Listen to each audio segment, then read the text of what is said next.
Hey coucou mes belles âmes sœurs de lumière, j'espère que vous allez bien. Bienvenue dans le live 66 du grand défi. Aujourd'hui, j'aimerais vous parler, faire justement cette alliance de stratégies visibles et invisibles. Alors cette petite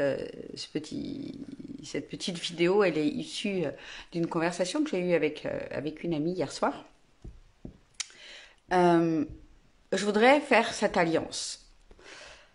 Avec cette amie, elle me partageait qu'elle avait fait plusieurs fois le salon du bien-être. On en a parlé parce que je vais animer cette année encore le salon du bien-être à Draguignan, là, qui aura lieu le 30 septembre et le 1er octobre.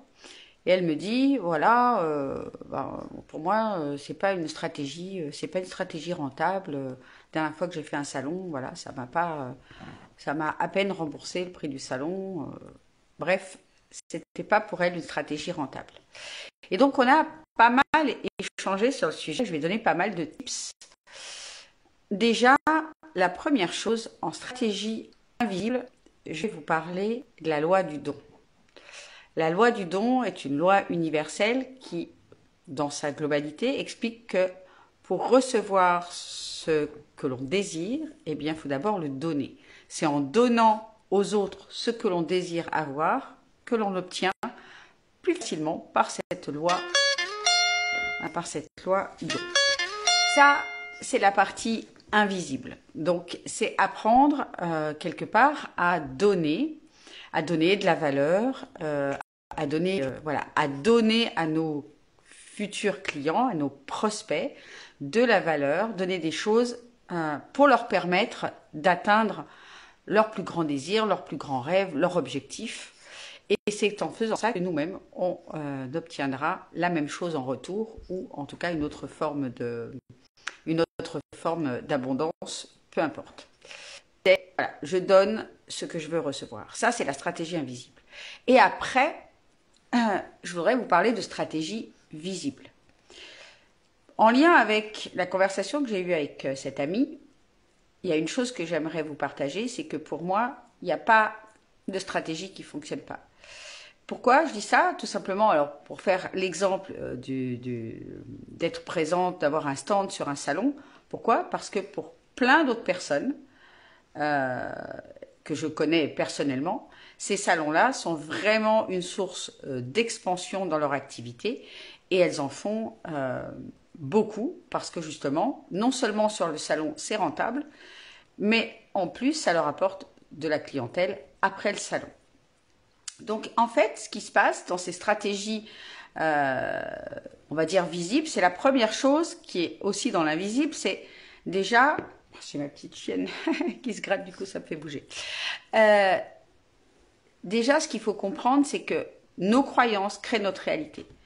Donc si on a un doute sur le fait ou qu'on espère que un salon, notre présence sur un salon fera décoller notre activité, mais qu'au fond, on a peur que ça ne le soit pas,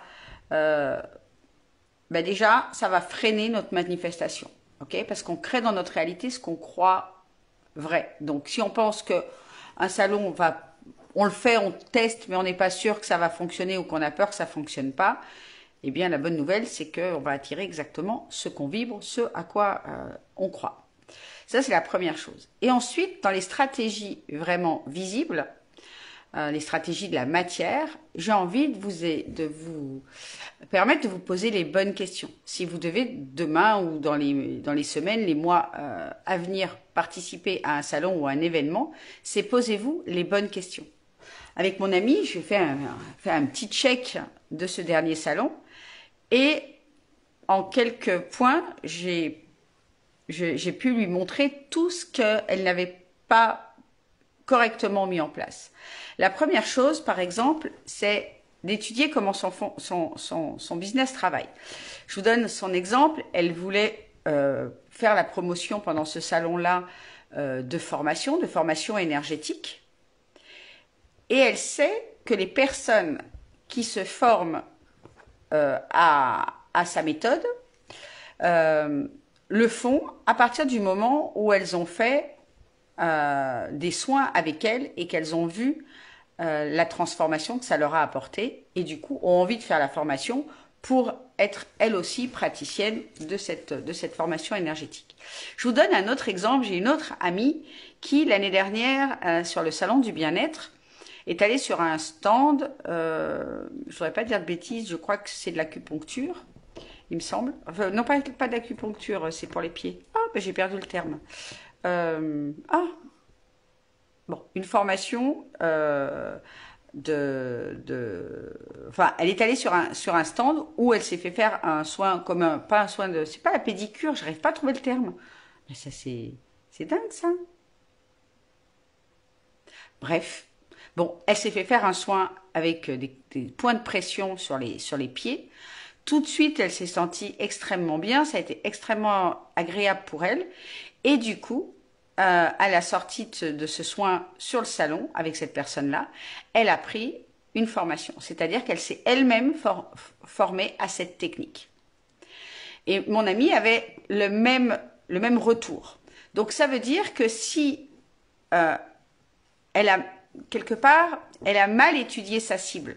C'est-à-dire que si votre cible pour faire votre formation, si vous vendez de la formation par exemple, mais je vous invite à transposer ça dans votre propre activité, a besoin de tester au moins une fois ou plusieurs fois les soins pour avoir envie ensuite de se former, eh bien ce n'est pas trop la peine de prendre un stand pour parler directement de vos formations, puisque les personnes, vos clients, eh bien ne vont pas venir vers vous juste parce que c'est marqué formation XY, pas du tout. Elles auront besoin déjà, peut-être de tester, deux, de savoir, et ça c'était pas non plus mis en avant sur son stand, quelles sont les problématiques de vos clients âmes sœurs, de ceux qui vont venir acheter vos produits, et de mettre en avant leurs problématiques. Qu'est-ce que votre méthode, vos produits résolvent comme problématique? Qu'est-ce que ça apporte comme bienfait? C'est vraiment ces deux angles, on en parle souvent en marketing, c'est vraiment l'angle désir-douleur. Donc ça, c'est purement, on va dire, marketing, stratégie visible, mais c'est tellement important. Ensuite, il faut se poser les bonnes questions. Je lui expliquais que dans le monde d'aujourd'hui, nous sommes tellement sollicités que déjà, il faut attirer notre regard. Donc, par quoi est-ce que j'attire le regard des personnes? Ensuite, ce qu'il faut comprendre aussi, c'est que les personnes qui viennent sur un salon, eh bien, comme le salon du bien-être à Draguignan, il y a 100 exposants. Donc, ces 100 exposants, il va y avoir X personnes, X stands qui vont proposer des pierres, des bijoux, X stands qui vont proposer des produits de bien-être, d'autres stands qui vont proposer des thérapies. Bref, vous allez avoir ce qu'on pourrait appeler de la concurrence, mais en tout cas, moi je l'appelle pas comme ça, c'est des personnes qui font des choses similaires à vous ou ressemblent. Et que les personnes qui viennent sur un salon, là, en l'occurrence sur le salon de Draguignan, il y a plus de 100 exposants, elles n'ont pas forcément le temps, je me fais aussi manger par un moustique, elles n'ont pas forcément le temps, il m'énerve celui-là, de s'arrêter sur tous les stands. Et surtout, ce qu'elles ont envie, c'est de s'arrêter sur les stands qui correspondent à leurs désirs ou leurs douleurs.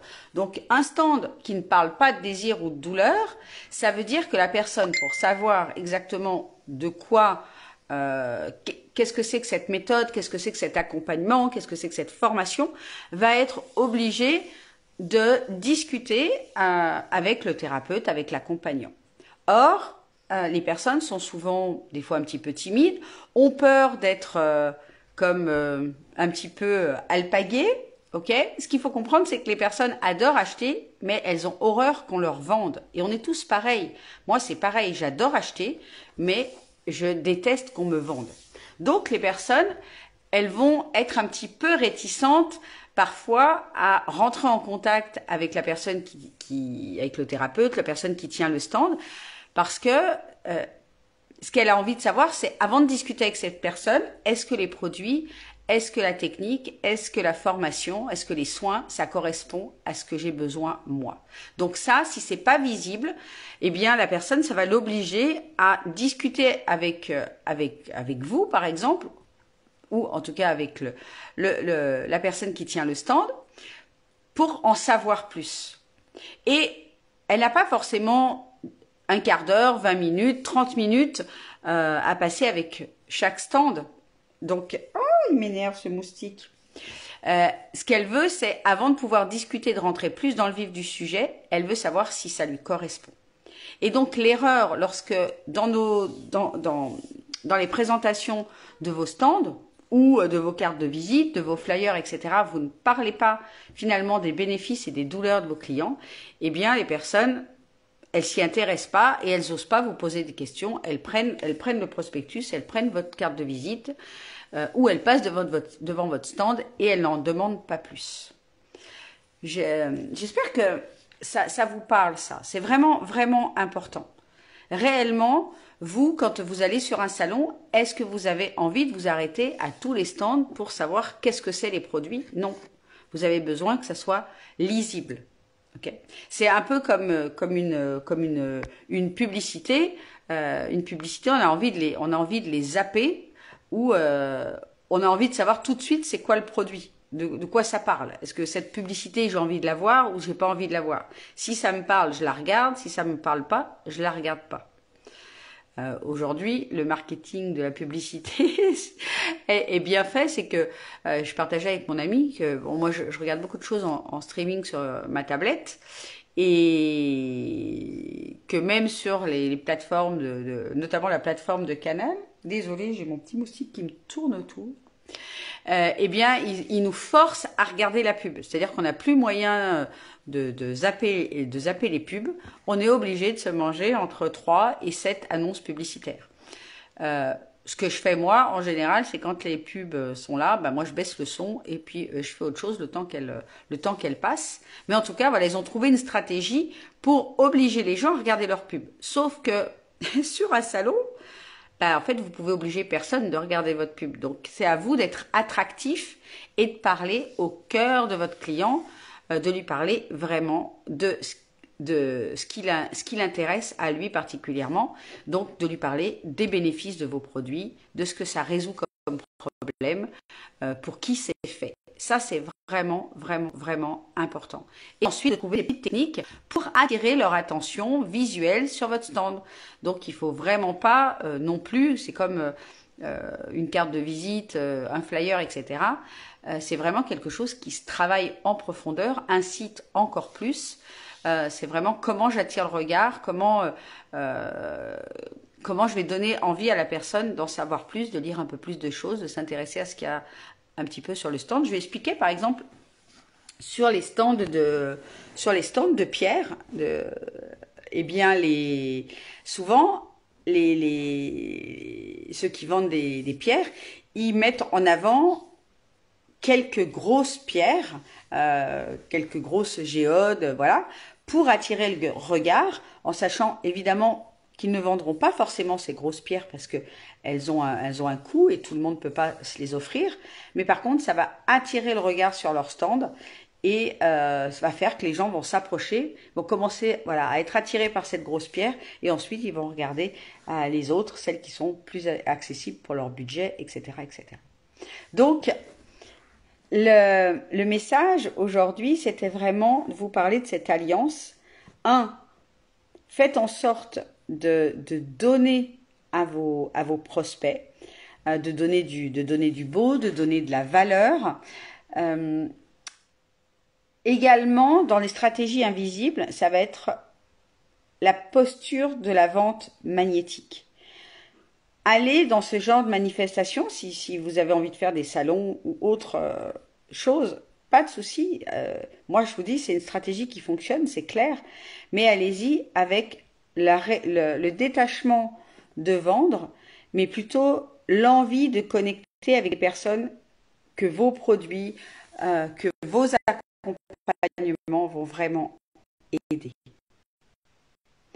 Là, ça va faire toute la différence au niveau énergétique. Connectez-vous à l'intention. Qu'est-ce que vous avez envie de mettre en avant comme offre, plus particulièrement comme produit, plus particulièrement si on a peut-être diluer le message.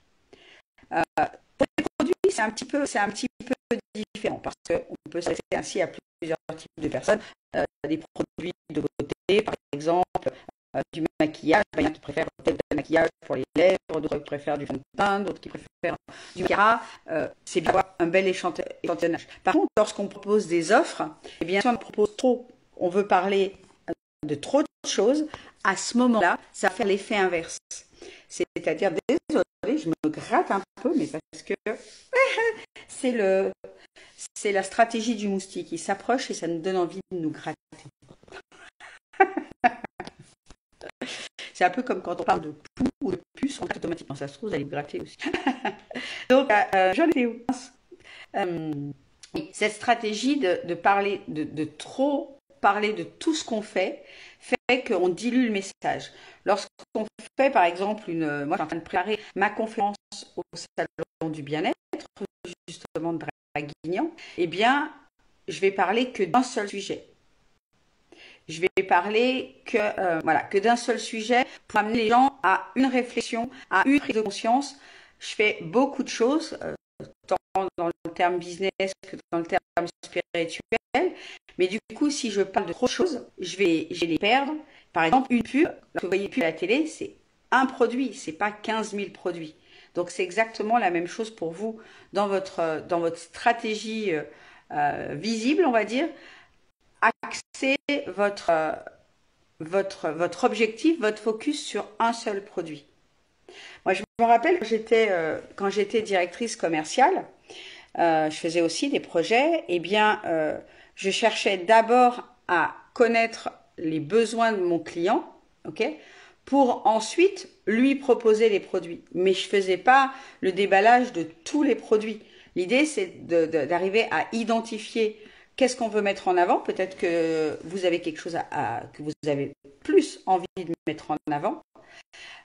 Identifier si votre cible elle se trouve bien à l'endroit où vous vous trouvez, si c'est à une rencontre de professionnels, si c'est sur un salon, ça c'est super important. Par exemple, voilà, comme mon ami qui voulait proposer ses formations alors que les personnes ont d'abord besoin de faire des soins, eh bien, elle s'est rendue compte que, bah oui, c'était pas rentable. Parce que du coup, pendant le salon, elle ne pouvait pas expérimenter ces soins-là, elle ne pouvait donc pas avoir de résultats, et donc si elle ne pouvait pas avoir de résultats, elles n'avaient pas forcément envie d'entendre parler de la formation. Donc voilà, c'est vraiment important dans vos stratégies, enfin d'être stratège aussi dans votre plan d'action, parce que si vous n'avez pas de stratégie, vous allez vous éparpiller. Moi, je donne souvent la métaphore des lapins.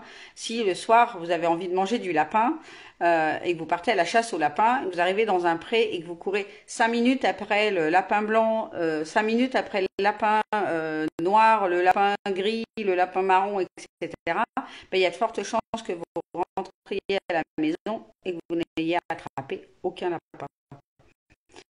Donc, évidemment, c'est une métaphore. On ne va pas attraper les clients non plus, mais ces expériences se dispersent. Eh bien, résultat, notre message auprès des personnes avec qui on va parler, de nos prospects, ne va absolument pas avoir d'impact. On va le noyer d'informations. Le noyer d'informations, il sera donc incapable de choisir, de prendre une décision parce que il saura pas quoi choisir au final. Donc voilà un petit peu ce que j'avais envie de partager avec vous ce soir. Vous parler de cette stratégie invisible de la loi du don, d'être là pour donner, d'être là pour résoudre un problème, pour apporter une satisfaction à notre client, plutôt qu'à être là en mode il faut que je vende. Je sais à quel point la vente peut être quelque chose de contractant pour beaucoup, notamment dans le domaine du bien-être et du développement personnel. Et c'est pour ça qu'il faut vraiment se relier au cœur de notre mission, du message et de ce qu'on est venu finalement porter pour le monde. J'avais exactement la même façon de faire lorsque je travaillais dans les décorations de Noël. Je crois que la seule énergie à laquelle j'étais connectée, c'était de répondre aux besoins de mes clients et de leur faire le plus beau projet de décoration de Noël en fonction de leur budget, rien que pour eux. Et j'étais pas là du tout en mode il faut que je vende plus, il faut que j'en mette plus. Ça, c'est vraiment quelque chose qui me fait hérisser les poils. Il y a des façons très belles de le faire, mais je pense que ce qu'il faut faire, c'est pouvoir proposer effectivement tout ce dont notre client a besoin, mais ce qu'il a besoin, pas ce que nous, on a envie de vendre pour essayer de grossir son panier. Il faut qu'il reparte et il a l'impression d'avoir été divinement servi, divinement écouté, et pas qu'on lui en ait mis jusque-là, et puis au final, il se dit, ah bah c'est une bonne vendeuse, mais voilà, j'ai explosé mon budget, et puis et c'était pas, et je suis pas finalement contente de ce que j'ai acheté. Voilà ce que je voulais vous partager ce soir. J'espère que ça vous apportera de l'éclairage pour vos prochaines manifestations, que ce soit des rencontres d'entrepreneurs, des salons, ou même peut-être pour faire vos cartes de visite ou vos flyers. Je vous embrasse tout fort et on se retrouve demain pour le prochain grand live du grand défi. Belle soirée. Ciao, ciao.